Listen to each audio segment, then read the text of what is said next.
그야말로 별종이죠, 별종. 뭐 좀 속된 말로 그 미친 개라 해야 뭐 나는 미친 개라고 그렇게 생각하죠.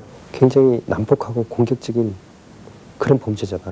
자기를 포인하기를 내 속에 악마가 들어있다 그러거든. 아, 그렇게 얘기를 합니까? 예, 내 속에 악마가 들어있습니다. 내 속에 악마가 있다.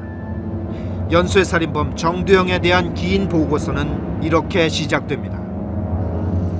재작년 9월 15일 오후 3시경 한 절도범이 황급히 언덕에 있는 하얀 집을 빠져나옵니다.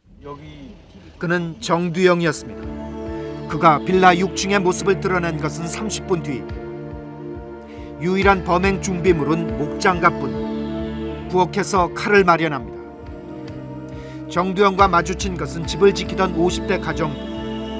그런데 신고를 받고 현장에 출동한 형사는 그녀의 사체를 발견합니다. 연쇄 살인 사건의 두 번째 희생자. 저 집이 크기 때문에 그 드레스실이 있거든요. 옷 갈아입는데 예. 드레스실 그 안쪽에 이렇게 엎어져 가지고 앞으로 엎어진 상태에서 옷을 막 덮어놨었지. 다음 세 번째 사건은 불과 17일 만에 이어집니다. 3차 연쇄 살인의 희생자는 2명. 평소 말이 없고 조신했던 50대 어머니와 그의 아들이었습니다. 안녕하세요. 김성희 의사님이십니까? 죽음을 증언해준다는 피살자의 사체는 정두영의 또 다른 특징을 말해주고 있습니다. 그것은 잔혹함입니다. 다른 어떤 범행 도구가 사용된 게 없잖아요. 완전히 그냥 손발로 때려 죽인 거 아닙니까? 갈비뼈 뽑아지고 그런 거는 처음 발로 차고 말이 주먹으로 위에서 밟고 이래가지고 죽은 거 아닙니까? 쉽게 얘기해서 주먹을 그냥 손발로 쓰기 시작하면은 그냥 숨소리가 안 나. 숨소리가 안 나고 그냥 비명소리 안 나야 그냥 일이 끝나는 거예요. 특별히 반항하지 않았는데 왜 죽였죠? 피해자들이 심하게 고함을 질러 제가 격분해서 죽였습니다. 처음엔 죽일 마음이 없었는데 아줌마가 말을 듣지 않아 순간적으로 심하게 때리게 됐습니다. 사건마다 정두영이 분노했던 데는 한 가지 공통점이 있습니다. 조용히 하라, 나를 보지 마라, 이렇게 피해자들에게 강요하는 규칙과 명령이 있습니다. 옆에 있던 이불을 뒤집어 씌우더라고요. 내 얼굴 보지 말고 예. 소리 지르지 말아서 안 보고 안 지른다고 그랬더니 예. 이불을 뒤집어 씌우는 거예요. 자기 얼굴 안 네. 보이게 하려고. 근데 정두영은 이런 규칙을 반복해서 명령했고 이를 어기면 분노가 폭발했습니다. 이불을 다시 뒤집어 씌우는 장면. 그러면 어김없이 그는 살인을 저지른 것입니다. 미국의 그 FBI에서 이제 주로 이제 연쇄 살인범들에 대한 그 연구를 갖다 많이 했는데 그 이제 연쇄 살인범들의 그 현장에서의 그 행동의 특징 중에 하나가 그 범죄 현장에서 그 피해자들을 갖다가 자기 뜻대로 그 조종하고 통제하려는 그런 그 성향이 굉장히 강한 것으로 그렇게 이제 나타났습니다. 연쇄 살인범의 가장 중요한 특성은 심리적인 냉각기. 그러니까 일정한 기간을 두고 쉬었다가 사건을 일으킵니다. 그런 이제 심리적 냉각기가 있는 살인을 우리는 연쇄 살인이라고 부릅니다.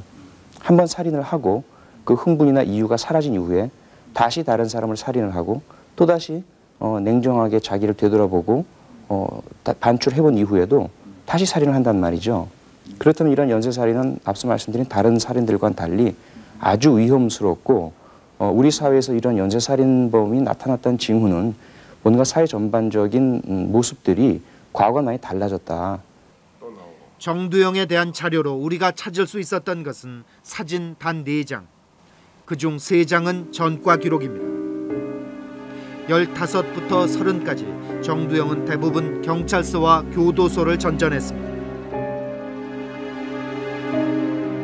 전과 기록 빼고 마지막 한 장은 부산 인근의 고아원에서 발견됐습니다.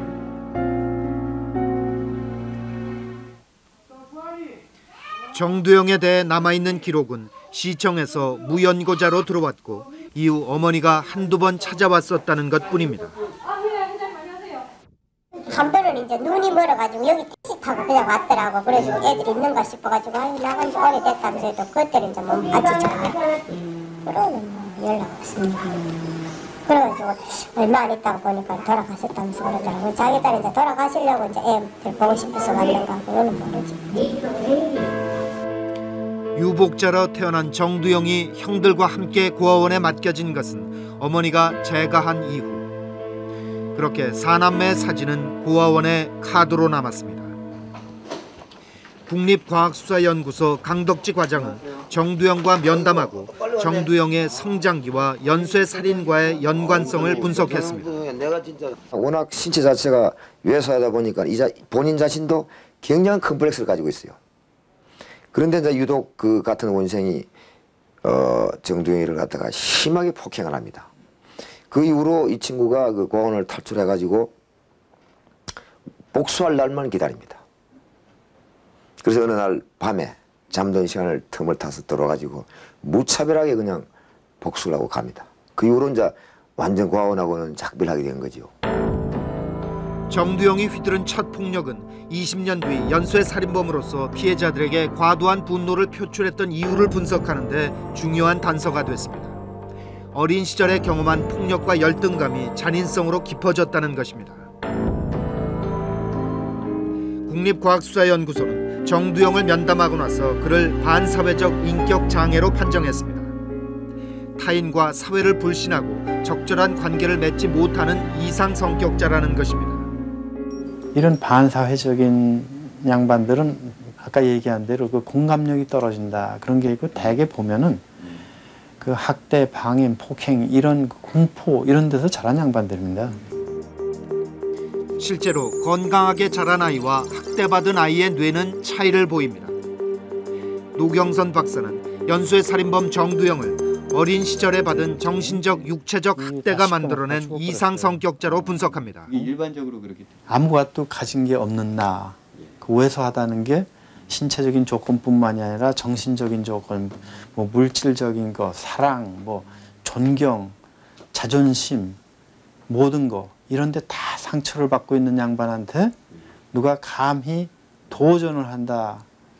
그럴 때 그 분노가 폭발을 하는 것 같아요. 검거된 후 수사관들을 놀라게 한 것은 4개의 예금 통장이었습니다. 대개 범죄자들이 범행으로 만든 돈을 유흥비로 탕진하는 것과는 달리 정두영과 동거녀의 이름으로 된 통장엔 1억 3천여만 원이 저축돼 있었습니다. 심지어 그는 훔친 돈으로 적금을 붓기도 했습니다. 정두영이 10억이라는 목표에 집착한 이유는 결혼을 약속한 여인이 있었기 때문이라고 했습니다. 이를 따지고 보면 내 딸도 피해자인데, 한국 피해자인데 지금 소문이 막 이상하게 돌아가지고 막 우리 딸이 한동안 일로 다니지는 못했어요. 정두영 때문에 주변에 따가운 시선에 시달렸다는 가족들. 이 만나면서 뭐 두둔해주겠어요. 두둔해주는 게 아니고 아가 너무 착실하고 착했었어요. 정말로 착했었어요. 그래서 나는 믿기질 않았어요. 정말로 동의전에 뭐 해도 술 안 먹고 담배 안 피고 저를 뭐 하냐고.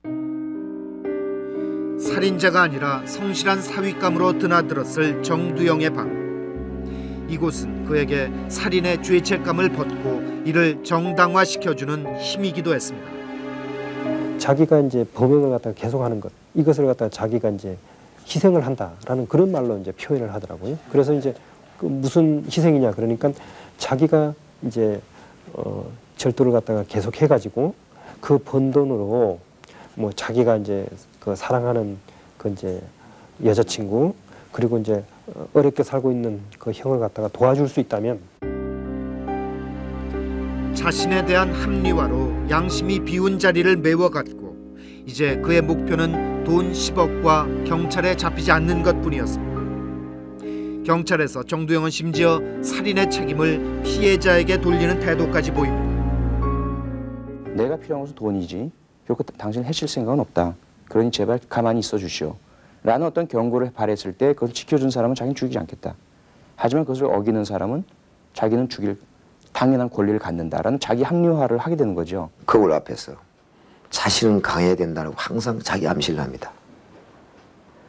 자기 암시를 하고는 말미암아 실제 강해집니다.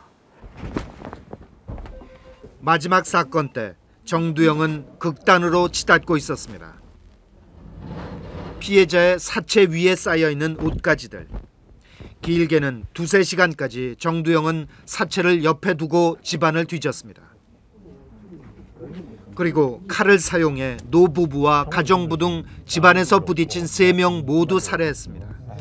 처음에는 좀 느꼈는데 죄의식을 못 느끼고 그냥 감각이 없다는 거야. 사람을 죽일 때.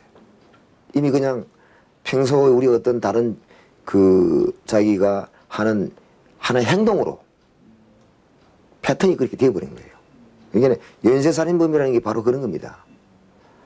하다 보면은 어떤 횟수가 증가할수록 정서적으로 둔감해져 버리니까 판단력이 상실돼 버리고 그냥 하는 거예요. 정두영을 흔들리게 한 것은 살인에 대한 죄책감이 아니라 붙잡힐지 모른다는 두려움이었습니다. 불안에 떨면서도 그는 여전히 채우지 못한 목표액 10억 원에 집착합니다. 그의 마지막 범행 장소는 천안이었습니다. 이곳에서 정두영은 초조함과 목표를 채워야 한다는 강박관념으로 인질극까지 벌입니다. 찾아오라면 찾아왔다고 예. 내가 원하시는 대로 드리겠다 말씀하셔라. 예. 그러니까 그 3만 원 찾아오라면 찾아올 수 있어 그러더라고요. 아내의 전화를 수상히 여긴 남편은 신고를 했습니다. 긴급 출동한 경찰은 주위를 포위한 채 정두영이 나오기만을 기다리고 있었습니다. 피해자가 돈 탁 집어 던져주고 그냥 뛰어나오시더라고요. 그 순간에 피의자가 돈 받아갖고 옆 창문으로 튀는 걸 봤어요, 제가. 집을 한 6채 정도를 점프 해갖고 넘어가지고 전부 다 이 앞으로 빠져버린 거죠. 그때 정두영을 끝까지 추격했던 정 형사는 정작 덮쳤을 때 예상 밖으로 별다른 저항이 없었다고 했습니다. 계속 이제 앞에서 포진해서 이 도로를 따라서 쭉 나왔었고 저는 앞에 딱 세워주십시오. 작년 4월 12일 마침내 9명을 죽인 연쇄살인범의 실체가 세상에 알려졌습니다. 그가 경찰에 남긴 마지막 말은 죽을 준비가 돼 있다는 것이었습니다. 1심에서 사형을 선고받은 정두영은 항소함으로써 잠시 삶에 대한 애착을 보였습니다. 나도 뭐 없이 살아가지고요. 남들처럼 그렇게 한번 살아보려고 그랬습니다. 그리고 지금 마음은 막 홀가분하고요. 피해자님들인데 죄송합니다. 제가 이 말로 다 뭐 풀 수는 없는데 갚을 길이 있다면 좋겠습니다. 제 마음 자체가 악마였는지도 모릅니다. 뭐 그거밖에 내 표현 못하겠습니다. 그를 연쇄살인범 정두영으로 내달리게 한 그 시작점은 10억 원이라는 잘못된 욕망이었습니다.